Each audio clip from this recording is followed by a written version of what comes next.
Hello everyone, welcome back to the channel. I just did the Summon a Demon video, and now I'm going to do the Zozo Demon, what you should know before using a Ouija board. This is from Infographics.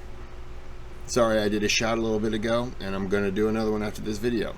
So, the Zozo Demon. I heard he comes to your house, bakes bread in the middle of the night. I don't know if that's true, so let's find out. Your friend comes over one day and brings a Ouija board with him. You both sit and start to try to contact evil spirits, your skeptical eye watching every move the planchette makes and trying to figure out if your friend's pulling your leg. Suddenly the planchette If my friend brought a Ouija board to my house, I would realize, oh, we were never friends. It starts moving from the letter Z to the letter O over and over again rapidly, and after making its presence known, this spirit starts answering questions about relatives of yours with incredible accuracy. Creeped out, the next day you get curious and Google the name Zozo, only to discover thousands of similar accounts written across various message boards online. Hello and welcome to another special episode of the Infographics show's greatest mysteries, the Zozo Demon. You don't have to imagine the preceding scenario, because it has in fact happened to thousands of people around the world. Whether using Ouija boards, automatic writing, or various other spiritual contact techniques, people all around the world have reported contacting an entity calling itself Zozo. With the advent of the internet, people began to share their stories online, each person shocked to discover that hundreds, if not thousands of others had had the same experiences as they did. Possibly more terrifying, though, is the fact that stories about Zozo have been around for hundreds of years, with one of the oldest accounts coming from Colin de Plancy's demonic encyclopedia, the Dictionary Infernal. According to de Plancy, a young girl claimed to be constantly harassed by three evil spirits, Mimi, Crapule, and Zozo. The demons would torment the girl and force her to walk on her hands or act indecent in the company of others. Eventually, she was exorcised successfully, although the priest performing the rite was warned not to attempt another exorcism by the police. It's easy to discount old tales as mere superstition, or even to discount modern testimony as simply flights of fancy that appropriate old legends or scary stories. It's not so easy, however, to explain the massive amounts of collaborative testimony available online, especially from people surprised to discover so many others allegedly having contact with the same entity. Encounters with Zozo tend to go the same way. Contactees will be using a Ouija board or other spirit contact technique, and Zozo will make its presence known by spelling out its name. Typically, it will then answer questions that would be difficult for other people around you to know the answers to in an effort. Have you ever used a Ouija board? Hey, you ever used a Ouija board? Is that a yes or a no?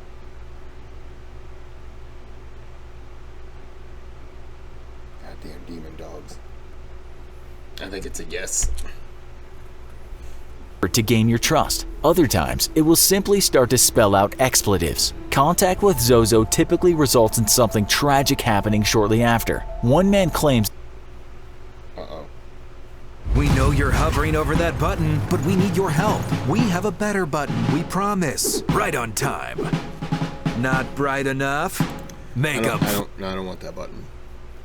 It's Zozo the Demon." One man claims that his wife left his daughter in the bathtub and stepped out for a moment, which was long enough for his daughter to begin drowning. After rescuing her, she was struck ill by a mysterious infection days later. Another woman claims that on the same day as her contact with Zozo, she was hit by a drunk driver. People differ on what exactly Zozo is, but whatever it is, it's clearly got a bad temper. Some say that Zozo is a demon, possibly even the ancient Mesopotamian king of wind demons, Pazuzu. Others believe Zozo is simply a malevolent entity that appropriated the name because of growing fear around it. Yet others believe that Zozo is not a single entity, but rather a name that various evil or mischievous spirits use to scare us. Knowing how scared we've become of contacting the ill-tempered Zozo, these people think that spirits may simply be having a bit of fun with us by using the name, while more evil spirits appropriate it in order to scare us, and fear, they believe, gives the spirits power. Whatever its origin, some of Zozo's characteristics involve an attraction to the female sex, preferring contact with women over men.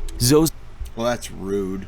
Zozo also seems to be attracted to people with suicidal tendencies, depression, or other psychological disorders. Researchers claim that these people are more vulnerable to demonic influence, giving a demon more power over them and making it easier to push them to do extreme things such as suicide or hurting or scaring others. So Zozo doesn't like dongs. It's more of a breasty. Zozo's a piece of shit. Those who claim to have come in contact with Zozo describe sudden and intense feelings of anger, fear, depression, or generally black thoughts as they talk with Zozo. Their encounters are typically followed by seemingly bad luck. Others, though, are more severely affected, with some claiming to have suffered physical symptoms such as headaches, sleepwalking, and the appearance of marks and bruises on their body. This is all quite terrifying if true. Along with a host of believers, there are just as many skeptics, however, and the preferred tool of contact with Zozo, the Ouija board itself, is fraught with doubts. So I'm not a big believer, but at the same time, I would never do it. Why risk it?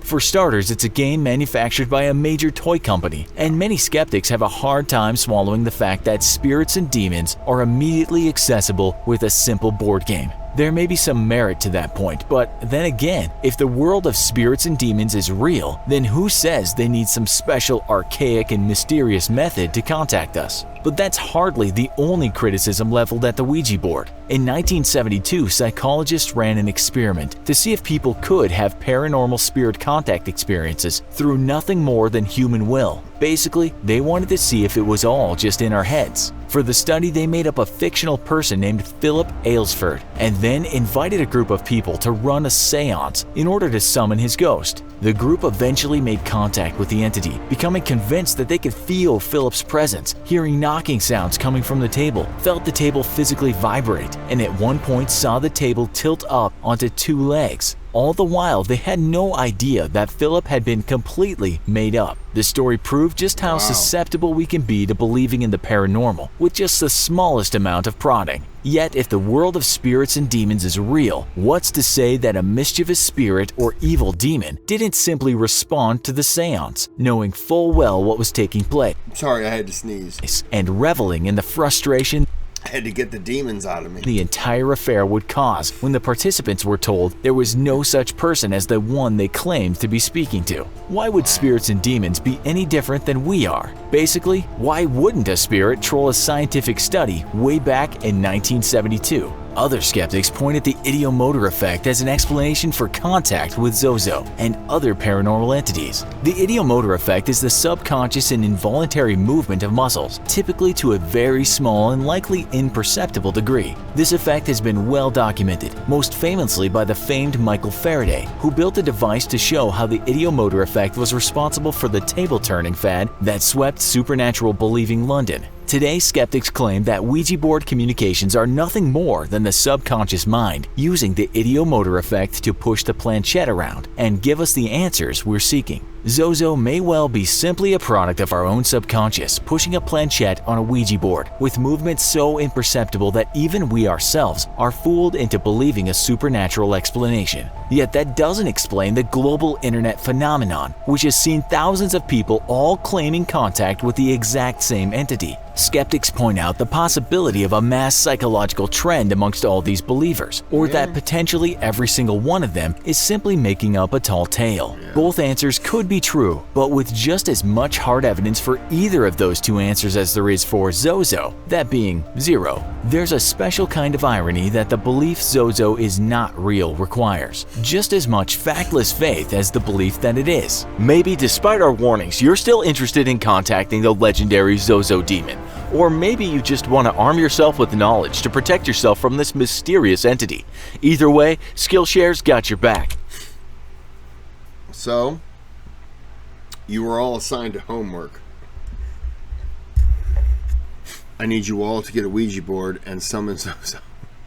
Because I'm not going to do it. Anyways, that was, interesting. I enjoyed it. I don't know if you did. So, don't do it, just in case, I don't want you guys summoning it and it's true and you get mad and you have them come over to my house. That's not cool. Alright, so like and subscribe, or bad things. Have a good day, have a good night.